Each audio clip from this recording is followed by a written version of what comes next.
गुणस्थान का सामान्य स्वरूप। जीव की श्रद्धा और चारित्र गुण की पर्याय का नाम गुणस्थान है। श्रद्धा गुण जो दृढ़ता उत्पन्न कराता है, निनर्य उत्पन्न कराता है, वह श्रद्धा गुण है। चारित्र गुण जो स्थिरता प्रदान कराता है, वह चारित्र गुण है। इस श्रद्धा और चारित्र गुण में जो हीनाधिकता होती है, वह गुणस्थान है। श्रद्धा एकदम मजबूत हो, सच्चे रूप में हो, तो गुणस्थान ऊपर की ओर चढ़ते हैं, तथा श्रद्धा मिथ्या हो तो गुणस्थान नीचे की ओर रहते हैं। इसी प्रकार चारित्र सम्यक हो तो गुणस्थान ऊपर की ओर जाते हैं, तथा चारित्र मिथ्या हो तो गुणस्थान नीचे की ओर आते हैं। ये सभी संसारी जीव में पाए जाते हैं।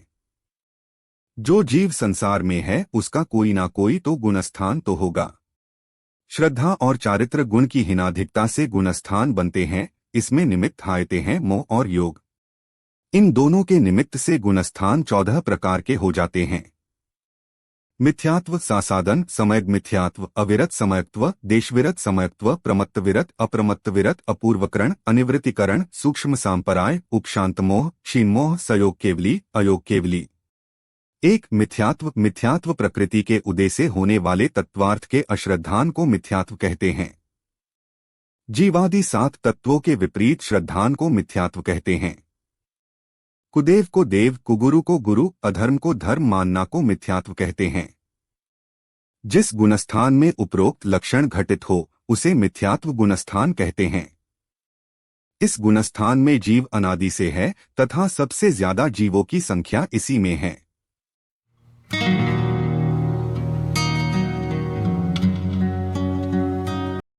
दो सासादन। समयत्व की विराधना आसाधना सहित है, उसे सासादन कहते हैं।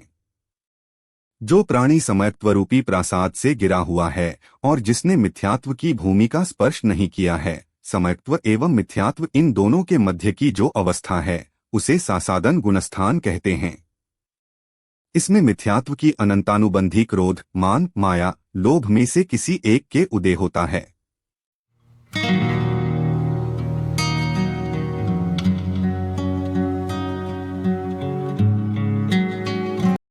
तीन समयग मिथ्यात्व। जहां मिले हुए दही गुड़ के स्वाद की तरह मिश्र परिणाम हो, जिन्हें न तो केवल समयत्व रूप कह सकते हैं, न ही मिथ्या रूप, किंतु जो समयग मिथ्यात्व रूप हो, उन परिणामों को समयग मिथ्यात्व कहते हैं।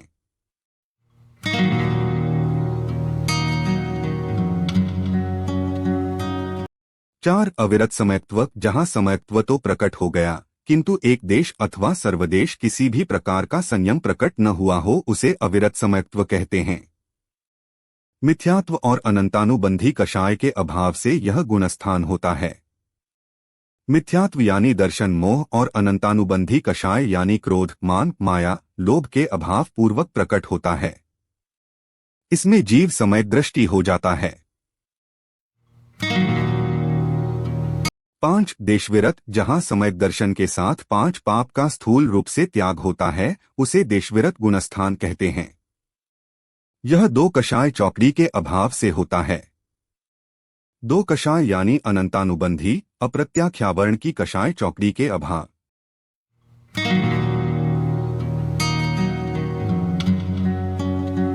6 प्रमत्त विरत। प्रमत्त प्रमाद, विरत 5 पापों से छूट जाना। प्रमाद सहित साधु को प्रमत्त विरत कहते हैं। 5 पापों के पूर्ण त्याग होने से विरत तथा प्रमाद सहित होने से प्रमत्त कहते हैं। साधुओं के उपदेश, विहार, आहार, दीक्षा, शिक्षा आदि शुभोपयोग का राग उठना को प्रमाद कहा है। यह गुणस्थान अनंतानुबंधी, अप्रत्याख्यावर्ण, प्रत्याख्यानावर्ण तीनों कषाय चौकड़ी के अभाव से प्रकट होता है। इसमें तथा आगे के गुणस्थान में नग्न दिगंबर अवस्था ही होती है।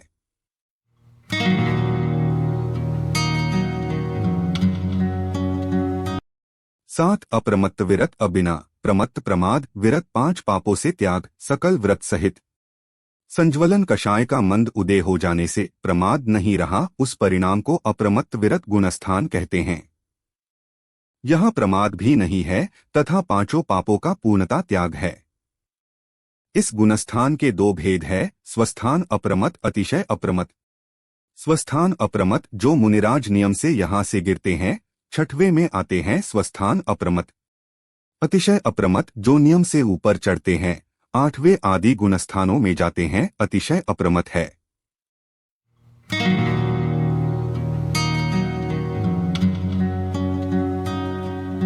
आठ अपूर्वकरण, नहीं पूर्व पहले करण परिणाम, जो पहले कभी भी प्राप्त नहीं हुए थे। ऐसे अपूर्व अपूर्व विशुद्ध परिणाम जिनके होते हैं उसे अपूर्वकरण गुणस्थान कहते हैं।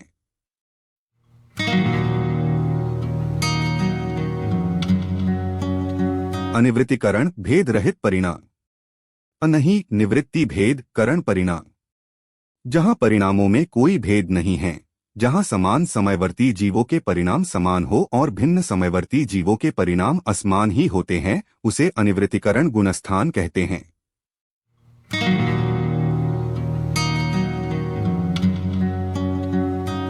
10 सूक्ष्म सांपराय, जहां संज्वलन लोभ का अत्यंत सूक्ष्म उदय होता है उसे सूक्ष्म सांपराय गुणस्थान कहते हैं। यहां सूक्ष्म लोभ के अतिरिक्त समस्त कषाय के उपशम अथवा क्षय से होता है। इस गुणस्थान के अंत में सूक्ष्म लोभ का उपशमक सूक्ष्म सांपराय के उपशम तथा क्षपक सूक्ष्म सांपराय के क्षय हो जाता है।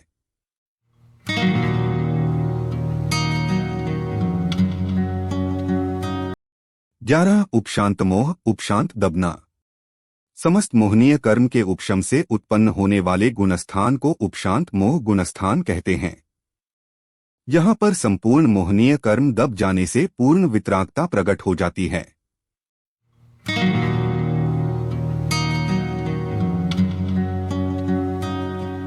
12 क्षीण मोह, मोहनीय कर्म के सर्वथा क्षय हो जाने से आत्मा के परिणाम स्फटिक मणि के स्वच्छ पात्र में रखे हुए जल के समान निर्मल होते हैं, उसे क्षीणमोह गुणस्थान कहते हैं।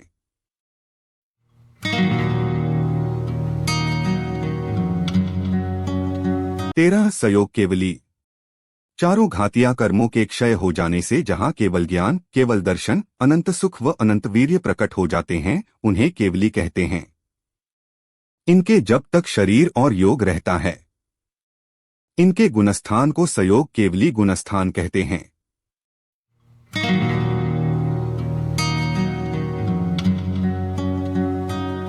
14 अयोग केवली, जहां पर मन वचन काय तीनों योगों का सर्वथा अभाव हो जाता है उसे अयोग केवली गुणस्थान कहते हैं। इस गुणस्थान का काल मात्र 5 ह्रस्व स्वर ऐ उरिलरी के उच्चारण जितना है। यहाँ पर संपूर्ण अघातिया कर्मों का नाश करके जीव सिद्धालय में विराजमान हो जाता है। गुणस्थान का सामान्य स्वरूप का वर्णन पूर्ण हुआ। जिनवाणी माता की जय।